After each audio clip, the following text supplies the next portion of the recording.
धीरे धीरे रे मना, धीरे सब कुछ होए, माली सींचे 100 घड़ा, ऋतु आए फल होए। मित्रों, कबीरदास जी का यह प्रसिद्ध दोहा ये कहना चाहता है कि इंसान को अपने मन में हमेशा धैर्य अर्थात सब्र रखना चाहिए, क्योंकि सब कुछ धीरे धीरे ही होता है। अगर कोई माली एक ही दिन में किसी पौधे को 100 घड़े पानी से सींच दे, तब भी फल तो मौसम आने पर ही लगेंगे। इसलिए जीवन में बड़ी सफलताओं का स्वाद चखने के लिए व्यक्ति के अंदर धैर्य का होना बहुत ही आवश्यक है। चाहे जॉब में अपना करियर बनाना हो, या एक बिजनेस खड़ा करना हो, या फिर अपने सपनों को पूरा करना हो, धैर्य सफलता के सफर में मील के पत्थर का काम करता है। आज की इस भाग दौड़ भरी दुनिया में हम 2 मिनट में बनने वाली मैगी की तरह सब कुछ जल्दी से हासिल कर लेना चाहते हैं, जिसके कारण धैर्य की अवधारणा अर्थात धैर्य की कंसेप्ट बहुत पीछे छूटती जा रही है। आज की इस वीडियो में हम सीखेंगे कि बड़ी सफलता पाने में धैर्य कैसे महत्वपूर्ण भूमिका निभाता है। इसके बारे में हम एक कहानी के माध्यम से विस्तार से जानेंगे। एक बार एक व्यक्ति एक महात्मा के पास जाता है और उनसे कहता है, गुरुवर, मेरी एक बहुत बड़ी समस्या है। समस्या यह है कि मैं लंबे समय तक किसी एक लक्ष्य पर टिक ही नहीं पाता हूँ। मैं अक्सर उत्साहित होने पर अपने लिए एक लक्ष्य निर्धारित कर लेता हूँ और कुछ समय तक उस पर काम भी करता हूँ, लेकिन कुछ समय बाद जब मुझे मनचाहा परिणाम नहीं मिलता है तो मुझे इस काम से बोरियत महसूस होने लगती है। मेरा मन भटकने लगता है, फिर मैं उस काम को छोड़ देता हूँ और किसी दूसरे काम को अपना लक्ष्य बना लेता हूँ, और फिर उस लक्ष्य के साथ भी यही होता है। जब मुझे अपने इच्छित परिणाम नहीं मिलते तो मैं उसे भी छोड़ देता हूँ और फिर किसी तीसरे काम को अपना लक्ष्य बना लेता हूँ। गुरुवर, मेरे साथ वर्षों से यही होता आ रहा है। मैं यह भी जानता हूँ कि लक्ष्य बदलने की आदत के कारण मैं आज तक किसी भी काम में सफल नहीं हो पाया हूँ, पर क्या करूँ? बहुत कोशिशों के बाद भी मैं यह आदत नहीं छोड़ पा रहा हूँ। गुरुवर, मैं बड़ी आशा से आपके पास आया हूँ। कृपया मुझे कोई रास्ता बताएं ताकि मैं अपनी यह आदत छोड़ सकूं और एक लक्ष्य पर तब तक टिका रह सकूं जब तक कि मैं उस लक्ष्य तक नहीं पहुंच जाता। महात्मा ने उस व्यक्ति की बात पूरे ध्यान से सुनी और फिर कहने लगे, सब्र का फल मीठा होता है। यह प्रसिद्ध मुहावरा तो तुमने सुना ही होगा।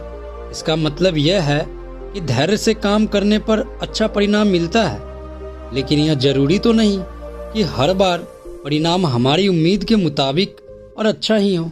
कई बार ऐसा होता है कि हमारी तमाम कोशिशों के बावजूद कुछ न कुछ कमी रह जाती है और परिणाम हमारी उम्मीदों पर खरा नहीं उतरता। ऐसी स्थिति में ज्यादातर लोग अपना धैर्य खो देते हैं, जबकि ऐसे समय में ही व्यक्ति के धैर्य की परीक्षा होती है।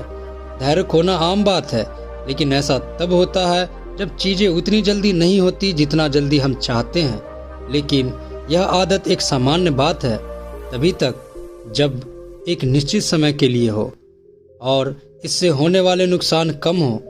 बार बार और जल्दबाजी में अपना धैर्य खोने से हमें शारीरिक और मानसिक रूप से नुकसान होता है। साथ ही यह हमारे सामाजिक जीवन को बर्बाद करता है, क्योंकि बार बार अपना धैर्य खोने के कारण लोगों का हम पर से विश्वास पूरी तरह से उठ जाता है। जाहिर सी बात है, ऐसी मानसिकता के साथ तुम अपने लक्ष्य पर कैसे ध्यान केंद्रित कर सकते हो?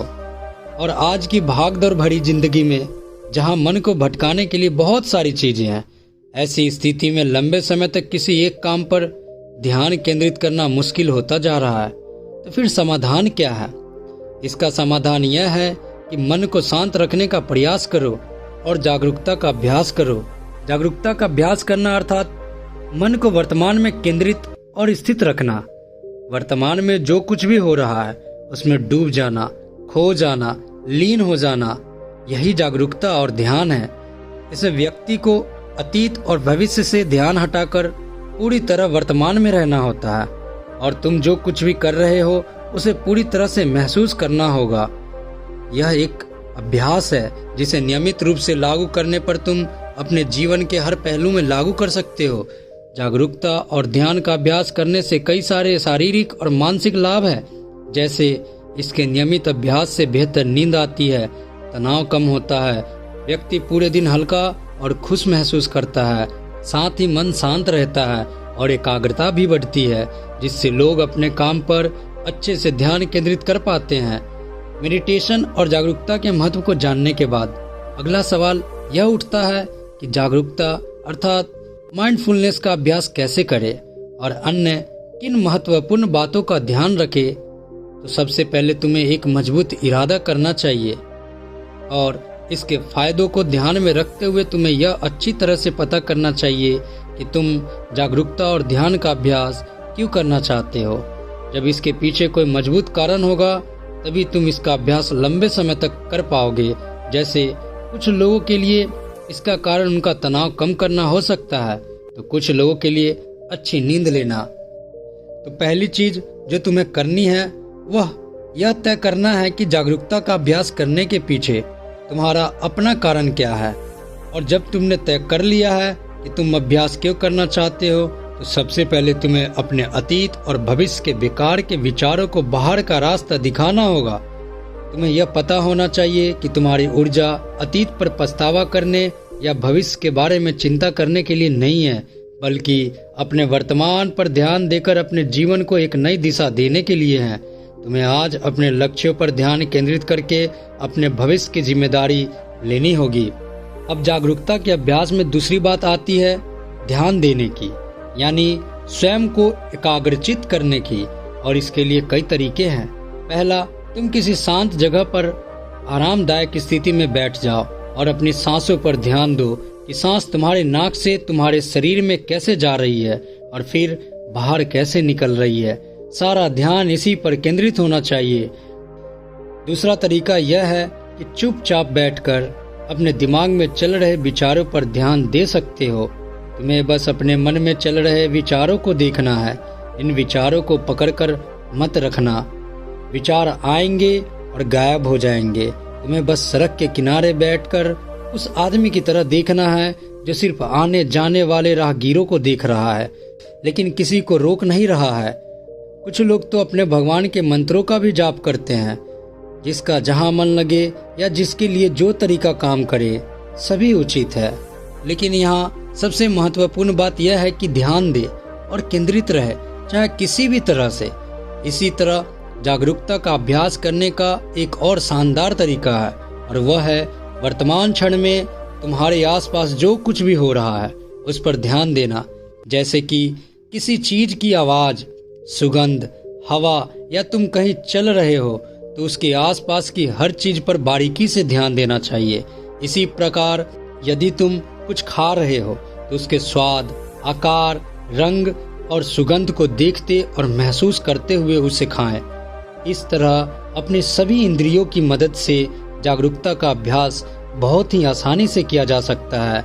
इसके लिए किसी अलग जगह पर जाने की जरूरत बिल्कुल भी नहीं है, बल्कि तुम जो कुछ भी कर रहे हो उसे सिर्फ महसूस करो। हर व्यक्ति अपने जीवन में कभी न कभी ऐसी स्थिति में जरूर पहुंचता है जहां वह खुद को फंसा हुआ महसूस करता है। उसे आगे बढ़ने का कोई रास्ता नहीं दिखता, उसकी सफलता रुक सी जाती है। वास्तव में हम चाहे कितनी भी सटीक योजना क्यों न बना ले, कुछ बाहरी स्थितियां हमारे हाथ में नहीं होती है, या हम कभी कभी अपनी क्षमताओं का सही अनुमान नहीं लगा पाते हैं और हम ऐसे लक्ष्य निर्धारित करते हैं जिसे उस समय हमारे लिए हासिल कर पाना लगभग असंभव होता है। तो ऐसी स्थिति में सब कुछ छोड़ने जैसा महसूस होता है।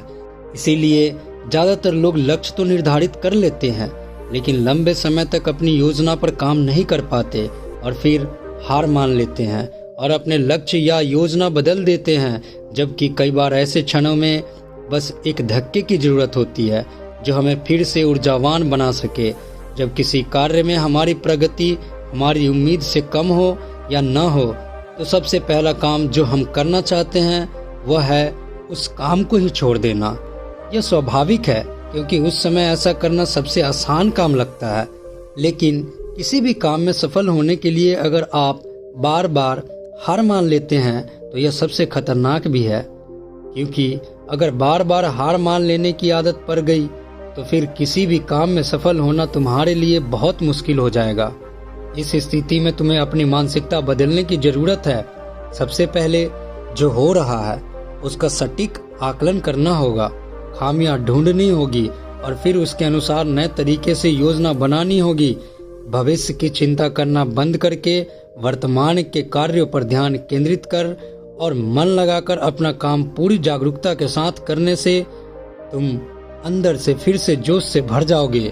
तुम्हें यह हमेशा याद रखना होगा कि कठिनाइयाँ और असफलताएं भी जीवन का एक हिस्सा है।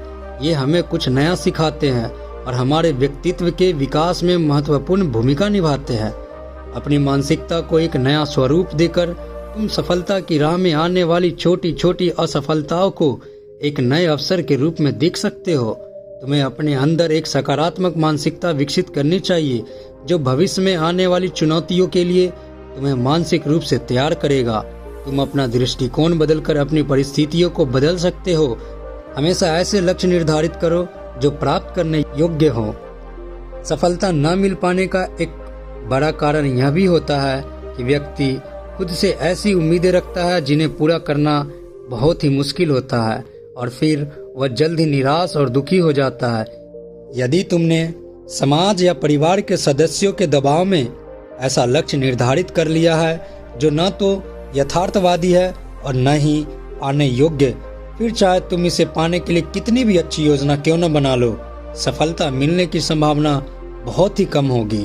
हम अपने चारों ओर देखते हैं कि लोग अवास्तविक लक्ष्य बनाने में वर्षों वर्ष बर्बाद कर देते हैं और अंततः एक दिन हार मान लेते हैं। जबकि अगर सही योजना और कड़ी मेहनत के बाद भी तुम्हें उचित परिणाम नहीं मिल पा रहा है तो तुम्हें अपने लक्ष्य में कुछ बदलाव करने की जरूरत है और ऐसा करने से तुम किसी से कम नहीं हो जाते।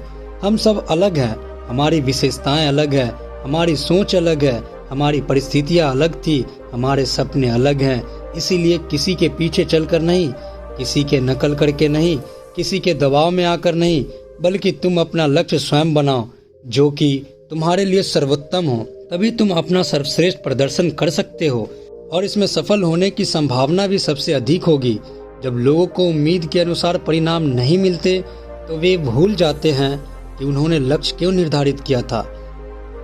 जब भी हम अपने लक्ष्य को लेकर कोई योजना बनाते हैं तो उसके पीछे दो मुख्य कारण होते हैं, एक आंतरिक और दूसरा बाह्य। जब किसी कार्य में प्रगति धीमी हो जाती है, हो सकता है कि तुम्हारा उस काम को आगे करने का मन न हो या तुम हार मानकर काम को छोड़ दो या मैं ऐसा नहीं कर सकता।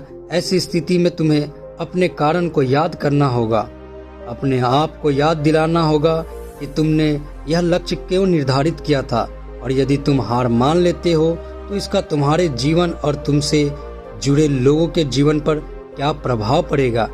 इसके पीछे के मजबूत कारण को याद रखना होगा। जब तुम्हारा हार मानने का मन होगा तो तुम्हारा लक्ष्य तुम्हें प्रेरित करेगा। हमारी उम्मीद ही हमें बताती है कि जो काम हम कर रहे हैं उसका परिणाम क्या होना चाहिए। हम कितनी और किस तरह की उम्मीदें रखेंगे यह कई बातों पर निर्भर करता है, जैसे हमारे पिछले अनुभव, समाज की राय, बाहरी परिस्थितियाँ आदि आदि। तुमने अनुभव किया होगा कि जब तुम्हारा परिवार, समाज या तुम्हारे आसपास के लोग अच्छा कर रहे होते हैं तो उनके साथ अच्छा करने का तनाव भी तुम पर बढ़ने लगता है। ऐसे में किसी के प्रभाव या दबाव में आकर कोई काम नहीं करना चाहिए, बल्कि अपनी क्षमता, समय और परिस्थिति के अनुसार अपना लक्ष्य निर्धारित कर उस पर काम करना चाहिए।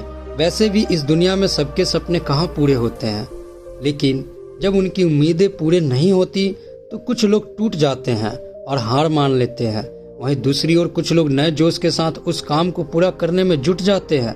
क्या कभी सोचा है कि ऐसा क्यों होता है? एक ही स्थिति में लोग इतनी अलग अलग प्रतिक्रिया क्यों करते हैं? क्योंकि हम सब एक दूसरे से अलग हैं, हमारी सोच और क्षमताएं अलग हैं। हालांकि उम्मीदें रखना गलत नहीं है, क्योंकि यह हमें अंदर से उत्साहित और जोशीला बनाए रखती है, लेकिन जरूरत से अधिक उम्मीदें और अपेक्षाएं रखने से चिंता और तनाव हो सकता है। इसीलिए हमारी उम्मीदें हमेशा यथार्थवादी होनी चाहिए, क्योंकि निराशा का सबसे बड़ा कारण अवास्तविक लक्ष्य बनाना। अपने लक्ष्य निर्धारित करने से पहले तुम्हें अपनी क्षमताओं, जानकारी प्राथमिकता, परिस्थिति, समय और उपलब्ध संसाधनों पर ध्यान देना चाहिए और उसी के अनुसार अपना लक्ष्य निर्धारित करना चाहिए ताकि तुम अपनी क्षमताओं और जानकारियों का सही उपयोग करके अपना सर्वश्रेष्ठ प्रदर्शन कर सको, ना कि किसी की देखा देखी या प्रभाव में आकर खुद को किसी ऐसे काम में न झोंक दो जिसके लिए तुम्हें बाद में पछताना पड़े। श्रीमद् भागवत गीता में कहा गया है कि कर्म करो, फल की चिंता मत करो, यानी कि सिर्फ परिणाम के लालच में काम न करे बल्कि उसके सफर का आनंद भी ले। परिणाम मिलने में समय लगता है और कई बार वह हमारी उम्मीदों से मेल नहीं खाता, लेकिन जब हमें उस काम के दौरान आनंद की अनुभूति होने लगती है तब हम अपना सर्वश्रेष्ठ कर रहे होते हैं। तब काम हमारे लिए काम नहीं बल्कि आनंद का स्रोत बन जाता है। सफलता की राह में अक्सर उतार चढ़ाव आते रहते हैं, कई परेशानियों और चुनौतियों का सामना करना पड़ता है। इसी तरह कई बार परिणाम तुम्हारी सोच के बिल्कुल विपरीत होगा, लेकिन अगर तुम्हें उस काम को करने में मजा आ रहा हो तो तुम दुखी और निराश होने से बच जाओगे। कहते हैं कि जिंदगी का क्या भरोसा, कब किस मोड़ पर ले जाए। जीवन पूरी तरह से अनिश्चित है और हमेशा हमारी योजना के अनुसार चीजें नहीं चल सकती, क्योंकि इसमें बाहरी परिस्थितियां भी अपना असर डालती है जिस पर हमारा कोई नियंत्रण नहीं होता। इसलिए जरूरी है कि हमारी अपेक्षाओं में कुछ लचीलापन हो। यदि परिस्थितियां अचानक बदलती हैं तो हमें किसी भी प्रकार के अवांछित परिणाम के लिए हमेशा मानसिक रूप से तैयार रहना चाहिए। हमें चौंकना नहीं चाहिए और वह सकारात्मक सोच के साथ आने वाली चुनौतियों का सामना कर सके। धैर्य टूटने और निराशा में डूबने का अगला सबसे बड़ा कारण है अपनी तुलना दूसरों से करना। क्या चीते की रफ्तार की तुलना हाथी की चाल से कर सकते हैं?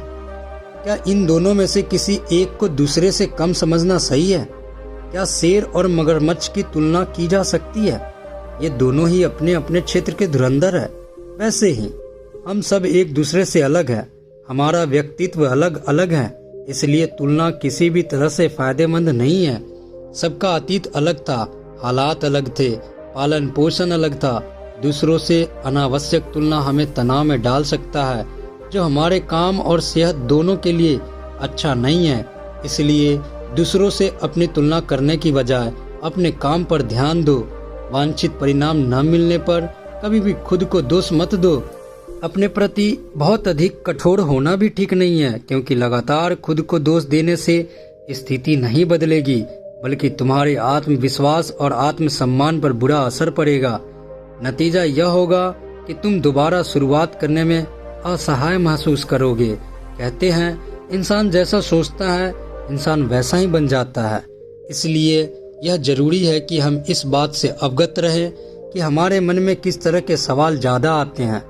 खासकर सोने से ठीक पहले और जागने के ठीक बाद आने वाली विचार हमारी जिंदगी बदल देने वाले होते हैं, क्योंकि हम रात को सोने से पहले जो सोचते हैं हमारा अवचेतन मन पूरी रात उसी पर काम करता है।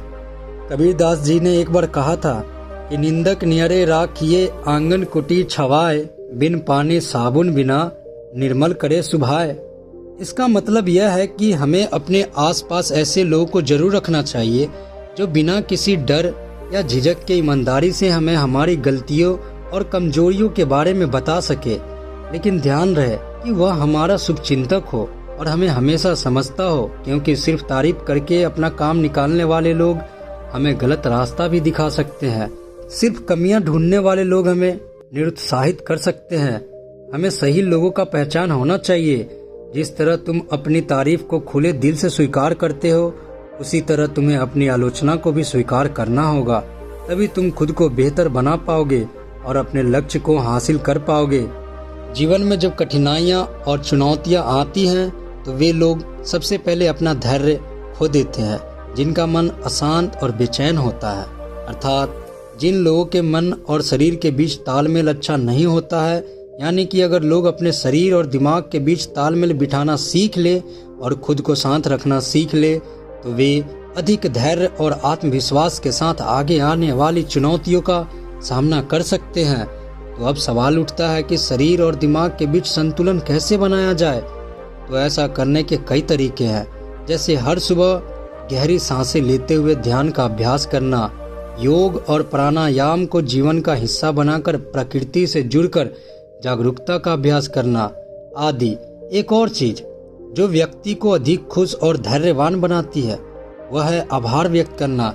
जब व्यक्ति का पूरा ध्यान उस चीज पर होता है जो उसके पास नहीं है तो यह बात उसमें बेचैनी पैदा करती है और इस बेचैनी के कारण वह अपना धैर्य खो देता है और ऐसे फैसले लेने लगता है जो उसे असफलता की ओर ले जाते हैं। फिर यह असफलता उसे और अधिक बेचैन कर देती है और यह फिर एक चक्र बन जाता है जिसमें व्यक्ति फंस जाता है। आभार व्यक्त करना एक ऐसा अभ्यास है जिसमें हम जानबूझकर जीवन में होने वाली अच्छी चीजों पे ध्यान देते हैं और उसके लिए खुशी महसूस करते हैं। हमें हर दिन कुछ समय निकालकर छोटी छोटी चीजों के लिए भी आभार प्रकट करना चाहिए जिसने हमारे जीवन को खुशहाल, समृद्ध और आसान बनाया है। धन्यवाद देने की यह अभ्यास हमारी मानसिकता को बदलकर हमारे अंदर धैर्य विकसित करने में एक महत्वपूर्ण भूमिका निभाती है। अगली चीज जो हमारे अंदर धैर्य विकसित कर सकती है वह है अपने समय का सही उपयोग करना। तुमने देखा होगा कि कुछ लोग अक्सर समय की कमी का शिकायत करते रहते हैं, जबकि हर किसी के पास दिन के 24 घंटे और सप्ताह के 7 दिन समान होते हैं। कुछ लोग इस समय का सही उपयोग करके बड़ी सफलता हासिल करते हैं और कुछ लोग तो अपने दिन का काम भी ठीक से पूरा नहीं कर पाते। दोनों प्रकार के लोगों के बीच एकमात्र अंतर है और वह है समय का सदुपयोग करना। और समय के सही उपयोग की दिशा में पहला कदम है अपनी प्राथमिकताएं निर्धारित करना, अर्थात उन कार्यों का निर्धारण करना जो हमारे लिए अधिक महत्वपूर्ण है और उन्हें पूरा करने की योजना बनाकर एक समय सीमा निर्धारित करना।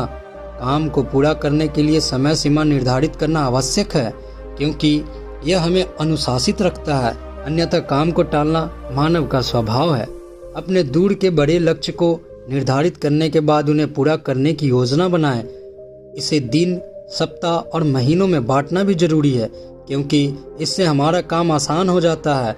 और जब व्यक्ति के पास अपने काम को पूरा करने की एक अच्छी योजना होती है तो उसका अनावश्यक कार्यों में समय बर्बाद करना भी कम हो जाता है और हम अनुशासित रहते हैं। कभी कभी ऐसा होता है कि हम लक्ष्य भी बनाते हैं, योजना भी बनाते हैं और उसे दिन, सप्ताह और महीनों में तोड़ देते हैं, लेकिन कभी कोई मेहमान आ गया या कोई दोस्त कभी कहीं जाने की बात करने लगा तब हमारा पूरा प्लान बर्बाद हो जाता है।